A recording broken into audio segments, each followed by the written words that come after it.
I'm Dr. Toya, board certified OBGYN, and I'm going to play a clip and be back. Because after you give birth, your placenta leaves a dinner plate-sized wound, okay? So I think I understand where this misunderstanding could have come from, because the placenta can be the size of a dinner plate, but if you think about it and visualize it, it really doesn't make a whole lot of sense.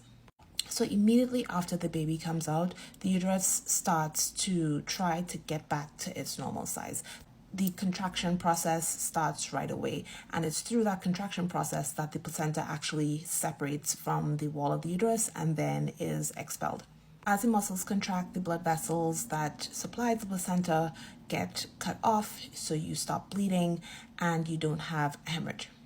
So the overall uterus itself is not the size of a dinner plate after you had the baby, even in the few hours to days after. So I have dinner plate right here. This thing is huge, right?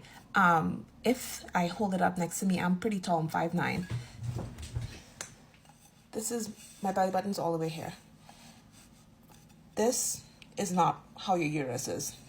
If your uterus isn't even this big, then there can't be a wound that's that big inside your uterus. After you have a baby, we push on your belly, and the reason that we're doing that is to measure the height above or below your belly button of your uterus. That tells us, and also to feel if it's firm, all those things tell us that your uterus is not likely to bleed and cause a postpartum hemorrhage. So if it was up where my ribs, which is where this dinner plate was, then we would have a serious problem.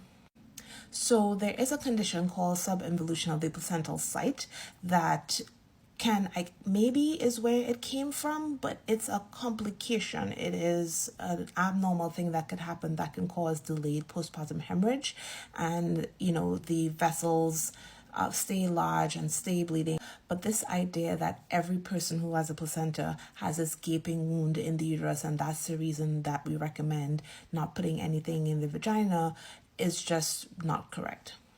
So there are lots of reasons for rest and, not putting anything in the vagina, avoiding sex and all those things.